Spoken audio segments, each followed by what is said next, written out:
Hello and a happy new month to you. December is finally here and I hope you're keeping warm wherever you are. I'm Esther Gishuki and on today's show we tell you why donkeys may be an extinct species in the years to come, why financial institutions are terming agriculture as risky business, and about the digital transformation that is sweeping across the agricultural value chain. And joining me is none other than the farmer who won $1 million from Facebook. Karibu sana. Thank you very much, Esther. My name is Noah Nasiali Kadima, a farmer in Kenya, and also a community leader from Africa Farmers Club, and by extension, a farmers, which is a community-based organization, our aim is to help farmers attain knowledge and grow profits. The big question is, how did you win the $1 million from Facebook? It's a very long story. It comes from myself being a failed farmer and out of cabbages. What I specialize in is crops that you see on your table every day, basically, because I'm still a young farmer and also perfecting that. I also do maize, though it's a very interesting topic when you talk about maize. I also keep poultry. Wow. Yes. You're quite a big farmer. Not really, just trying out, but it comes over time. Thank you for that. Now, before we even get to the major stories of the day, there's something I'd like us to touch on: floods. Earlier on, the Kenya Meteorological Department predicted the weather outlook for December 2019 would be above average rainfall for most parts of the country and heavy rainfall in other parts of the country. What many Kenyans did not expect was the catastrophe that came upon Kenya. And I'll just read some of the statistics. In West Pokot, 72 people were reported dead due to massive landslides. Across the country, 17,000 people were displaced, 11,000 livestock were swept away, and the toll continues. Years back, many farmers across the country regarded this period between October to December as short, rainy season, meaning that farmers would begin or rather prepare for planting in September, awaiting the rains.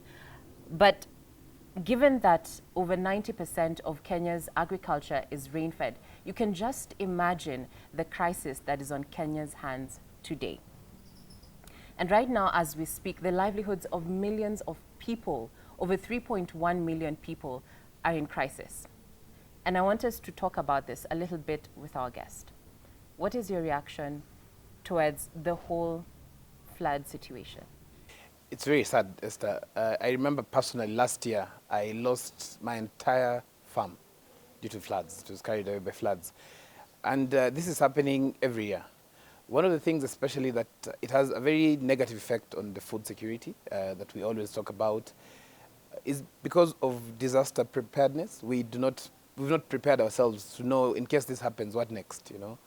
And how to prevent this from happening from us. Because it doesn't just affect just the food that is on the farms, but also even the roads. You know, infrastructure, we cannot even, this morning we were discussing in our group, how do you cope with the bad roads that you cannot go because of the rains, because you cannot be able to take your produce to the market. You know, farmers are losing quite a lot, you know. And apart from just from a farmer's perspective, even just the livelihoods of our fellow countrymen losing their lives is just something that is very sad. We need to look at not just waiting for Kenya Meteorological Department to do this. Probably, as we'll talk about later on in the show, how can we predict this, at least to a certain percentage, so that we can say, okay, this might happen by this time. You know, it affects farmers a lot because we do not have insurance. Most farmers do not have insurance. So this happens that it puts you back to where you know, like you don't even feel like going back again, you know. I remember when I lost everything, and I also, I've been talking to farmers who have been affected. You know, a farmer we were talking very well 2 weeks ago, and then he sends me a photo and tells me, my 4 acres of French beans is lost. One of the concerns that was raised as the reports kept on coming in was that the weatherman had predicted this a very long time ago, September, but still there were no solutions or rather measures put in place. What is your take on that? Do you think that probably the solutions that would have been implemented, and what kind of solutions would that have been? Well, it's a very tricky question, Esther, because when you look at the weatherman doing this, level of accuracy sometimes is not at its best. I remember for us last year, whatever happened, it was not predicted. In fact, it was predicted that we will not have any rains. But within 2 weeks, actually it was 1 week, everything went different. So probably developing applications that can be able to help us really predict this, even just to be able to know what particular variety can withstand the level of damage that is caused by water, as well as even just land preparation. How do I prepare my land so that I can prevent this? Thank you very much, Noah, for your insights. For you at home, I want to know your thoughts on this. Have you been affected by the floods and how? Tell us, SMS us on the line on your screen right now, as well as on our social media pages. That is at Farm Kenya. And moving on to a global and also a national issue, another national issue, where donkey hides trade, both legal and illegal, from across Africa to China is on the rise. The hides are used in a form of traditional medicine called a jiao, used in food, drink, and beauty products. To meet this growing demand, donkeys are sold for export and sometimes stolen from communities owning them. This has led to the depletion of local herds in the rural areas. Let's take a look at some of the statistics by Brook East Africa. Donkeys play an important role with a potential influence towards poverty reduction and related multiplier effects. In counties such as Machakos, Baringo, Turkana, Lamu, Kajiado, Narok and Kirinyaga, these animals are used as a means of transportation, performing tasks and indirectly supporting in income generation. Nimepata mali mingi kutoka kwa puda, nimenunua shamba, nimenunua plots, nimesomesha watoto naye. Hivyo mimi najua puda ni mali ambayo inaweza saidia binadamu. Na namna ya kukaa na puda ni lazima uitunze mzuri, uwekelee matandiko mzuri ukiwa nataka kufanya kazi naye, ujue jina yake, ukiita inaitika. During the Donkey Skin Trade Conference 2019, Ms. Flora Ndeti from Alliance for Donkey Welfare Organizations Kenya said that donkeys have a special contribution in paying bride price, nutrition benefit from its milk, and its manure is good for agricultural practices. And those who have donkeys have a social status in the society. When we take their donkey, where do we leave them? There's a saying that we say every other day. If you get married to a household that does not have a donkey, the woman becomes the donkey because you do everything. You look for water, you carry the firewood and every other thing that should be done. Keeping a donkey is relatively very low compared to any other. If you look at those extreme donkeys on a park, they're almost eating nothing, and they're okay. People have spoken about other options, a moments of migration for our migrating communities, times of emergency. We load our luggage on donkeys. The dwindling donkey population is, however, becoming a crisis, with global attention drawn to Kenya and the soaring unregulated slaughter and cross-border thefts. This is a global concern. As it stands, needs 4.8 million skins every year simply to keep up with current demand. And skins from China's own national donkey herd accounts for only 1.8 million of that figure. The huge financial investment that has been made in the donkey farms in China have not paid off, or have not yet paid off. And so donkey skin traders are scouring the whole world looking for these skins. We are also calling on the industry to invest in the use of alternatives for donkey skin derived from working donkeys. The field of cellular agriculture, which encompasses emerging technologies like lab-grown meat, can be utilized to research and develop lab-grown collagen, which is identical in every respect to that from donkey skin.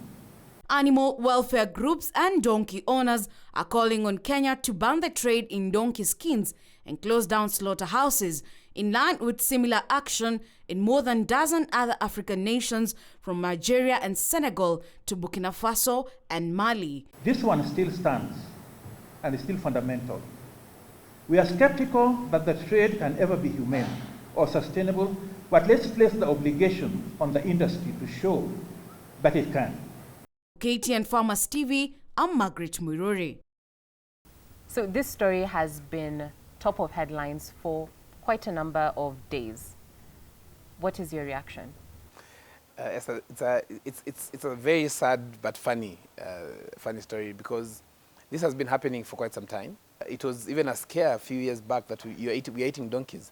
But probably we can also look at it from a flip side. You know, what can be done to probably either increase the numbers? You know, if it's something that can bring revenue, how dangerous is it to the human body? You know, so is it an alternative to beef? You know, so I think it's a very thin line to really think about it from a negative perspective. How can we do it positively? I like thinking about it that way.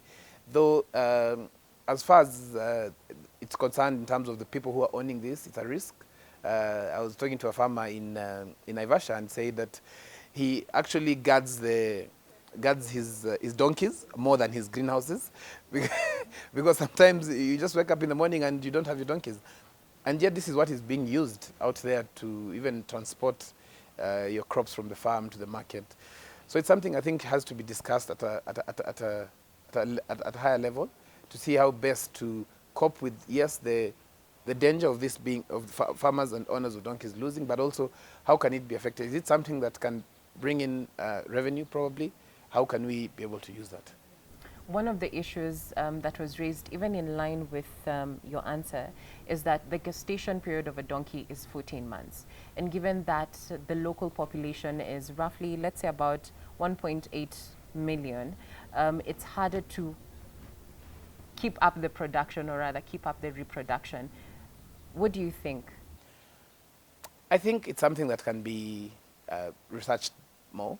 I think it's something that we can look at it and not just thinking about the 14 months. Probably it's having some separate, you know, because I think the moment we keep on looking at it from the negative perspective, then something else will come. You know, we'll hear that Malawi are now coming, they're eating now rats, you know, and we look at it like we have, you know, chemicals that are killing rats, you know. So I think let's look at it, how dangerous is the donkeys to the human body first, then how best can we be able to increase, you know, the numbers. And I think it's something well researched and discussed at a very serious level. You know, sometimes we might say we're discussing it, but it's not being taken serious. I think it can be able to be done. Do you think then it is best to reach out to the black market? Because as much as, because in 2018 we had the cap on donkey trade, and that stopped for a while, but the black market was still ongoing. So how do we bring them on board? Is there even a way to bring them on board? The black market in any trade continues, whether you put cabs or not. So I think one of the things is to involve those who are part of it. It's the same thing like when you talk about brokers and farmers. It's something that it will still continue, you know. Yeah. So I think one of the things that we can have like an incentive thing, like for example, those who are selling their donkeys, why are they selling the donkeys, you know? And if the people who are trading and stealing the donkeys, at what point do they steal, and where are they taking these donkeys? You know, are they taking it live for meat, or is just the hides? You know, what happens to the meat, you know? So I still believe well-researched, as well as enforcing and making sure that the areas where these donkeys are, security is also being enhanced to make sure this is being monitored well. Thank you for that. Now we'll move on to youth in agriculture. The youth are a major catalyst for change and the backbone of the nation. Hence, it is paramount to mobilize them for the national development through participation in agriculture. In an effort to attract more youth to join the agricultural sector, the government, financial institutions, and various stakeholders held a deliberation dinner at a hotel in Nairobi to harness agricultural finance to the youth and women in the sector. The dinner was organized by Kenarava Group, led by their chairman, Ronald Dianga, where various pertinent issues were discussed, among them why banks term agriculture as a high-risk, low-return business venture in the country. The agricultural sector is a major contributor to the nation's gross domestic product. The youth and women could play a dominant role in it, but are hindered by limited access to finances. The Kenarava Group, a youth-owned agribusiness consulting company, has been on the forefront championing for the youth empowerment through agriculture. Agribusiness as the next frontier for job creation, investment, but also food security. And the summative of that discussion, I think that's where the hashtag money in the soil was coined, was that agribusiness is going to be the next phase of millionaires and billionaires. That most of young people in agriculture and women have the will, the desire, the skills to do agriculture, but there are various impediments to that development. And one of which was very much highlighted was access to finance. This, however, cannot be achieved without partnerships, as Hamisi Williams, the Assistant FAO Kenya representative, said. It's reached a time for me that we just have to be practical on how we want to solve matters agriculture. Here in Kenya, we had already done Vision 2030 over 20 years ago. Actually, the economy of this country is supposed to be driven over at about 10% by agriculture sector. When you look at the youth and we are looking at the initiatives and the new ways of doing things, I like and I want us to take the example of this team, which the agribusiness Africa came together with Kenarava. Instead of doing the competition, they're working together to be able to implement. Hamisi assured support for such interventions and reiterated the importance of following up on the recommendations given at such events. We want to continue partnering with you in this particular area that you started, and we will be your partners and working together. We got opportunities that come, and I want to just assure you that we'll continue availing those, especially for trainings, both here and abroad. And we've done a few for the Kenarava members and some youthful people. When they come, they get selected, and then they attend to these trainings. The Israel ambassador to Kenya, Odette Joseph, challenged the county governments to identify and support youngsters who show motivation in farming, adding that they will need to provide farming exchange programs to train these youth further.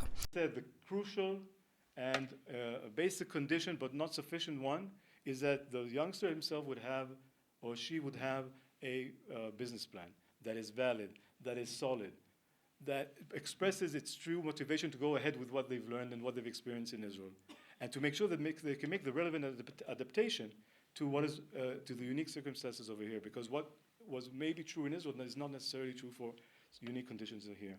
So the first group would be those youngsters who have this solid business plan, and we will be searching for you. The PS for Agriculture, Hamadi Boga, alluded that the government is in fact planning to create medium-scale farms for the youth who have received professional training in agriculture. So it will take you, people like you, and not just any youth in the street, youth who have been to school, and not high school, university level, going to farm. That is what it would take. And so we've been having some ideas. We have a new strategy called the Agriculture Sector Transformation and Growth Strategy, where we are talking about creating farms and creating farmers and professionalizing agriculture in Kenya. So if the youth are ready and you engage politicians, because politicians are the main decision makers, we just do the work on their behalf. The event's theme, dubbed Harnessing Alternative Models for Food and Agriculture Transformation, was attended by young farmers who were eager to hear how they can be able to access finance, owing that most financial institutions often have the perception that the youth form a riskier category than the elderly, who form more than 60% of farmers in the country. Reporting for KTN Farmers TV, I'm Paul Thiongo. Being an entrepreneur yourself in the same sector, some of the issues that were highlighted in the stories, have you faced them? Yes. First of all, I'd really like to thank Ronald and his team. Ronald and his team are brilliant guys. You know, this was the team that came and camped on my farm when my farm was swept away by floods. Yes, they camped there for around 3 days. And what they're really doing, Kenarava is doing an amazing job, you know, bringing to light what is happening, especially with the youth in mind, you know. And one of the things that we are doing with Africa Farmers Club is the fact that we are helping farmers to keep their records well, because it starts with your records. It starts with how do you spend your money? How do you, after you sell your produce today, where do you take the money? Definitely banks and financial institutions will take it as a high risk because once you buy fertilizers, they do not see that money being banked, and hence the reason why I think the loan portfolio in agriculture to banks, I think it's less than 3%, is because we don't bank our money back. We keep in the pocket. We sell our produce today, tomatoes, and we go straight to the agrovet and buy fertilizer. We also don't keep our records because anybody who wants to involve you in any trade, they want to know, let us see your records. What have you been keeping, And one of the things and the program that we are running is called Satellite Farmer Program, which for you to be part of, we have to see your records for over the last 2 years at least. I saw the need of actually transforming my farm into a business. And you can only do that if you do your records well. If you keep your records well, so that anybody who comes to see you, even insurance companies are saying we can only insure 65%, because one thing is that we as farmers have a very big thing that we really need to change in the way we do and keep our records to appeal to financial institutions. Although when it comes to farmers, I really want to emphasize that let us talk to young farmers, and even the institutions, the financial institutions. Probably one of the things that they can really do is to bring in and not just look at themselves as a learning facility, but also bringing in knowledge. Because one thing is that farmers do not have that knowledge. Even knowledge on how, if you ask the farmer, do you keep your records? He or she will ask you, which records? You have said that farmers do have a responsibility when it comes to being able to put records, or rather keep records, properly done records, so they can be able to access some of these financial services. Some would argue that the financial institutions also have a role to play because the financial inclusivity for many farmers has taken a backtrack for many, many years. Definitely. As much as farmers, we have a big role to play in making sure that we appeal to the institutions. The institutions also have to play a very big role. Reason being, they are in business, and we are also in business. And so one of the things that we are really, those who we were talking to, we're asking them, can you include training or capacity building for those, especially the youth? Because these young people, the best that they've seen, even if it's their parents, is their parents getting frustrated growing maize. But they're interested in agriculture, and some of them have started like listing land, and so when it comes to this, is a scenario where when somebody wants to give you a loan, they'll ask you for security. Number one, young people do not have land. Land is something that young people don't even talk about. They talk about, now I need to go and list land, and listing land is not cheap. Sometimes you might be asked, can we get, apart from just security, can we get a reference? A referee, somebody who will tell you. So the training part, capacity building on the part of the financial institutions and also government is to make sure that it's going to help young people to be able to know how to transform a business idea from, their farming activity into a business idea that they can trade with, so that we can talk to an organization, a hotel. I can be able to deliver X number of vegetables this duration if you give me an order. They can use that order to go to the bank and get this as, because they've transformed their thinking as a farmer into an agripreneur, not just entrepreneur, agripreneur, like, let me transform this thinking. And one of the things that I really love what Kedarava does is the fact that they bring this to light. They talk about it. Ronald is very passionate about what he does, and I really love what they're doing. A very good example of how young people are also doing this. And agriculture is also wide. And so just talking about youth in agriculture, we really have to really specify. Are we talking about youth in agriculture for them to go to the farms, or can they play different roles in agriculture? For example, can they develop markets? Can they develop, apart from just markets, can they develop even just setting up how to be able to help farmers and train farmers on accounts, keeping their records, and all this comes into youth in agriculture. So it's essentially transforming the mindset from the traditional way of thinking about a farmer to it is a business, you need to make profits. Yes. Okay. Because you don't get into business if you're not thinking of profits. Good point. Okay, we are taking a short commercial break, but we'll be back with more. Make sure that you keep engaging with us on our social media platforms. That is at Farm Kenya 254 and also on our SMS line on your screen.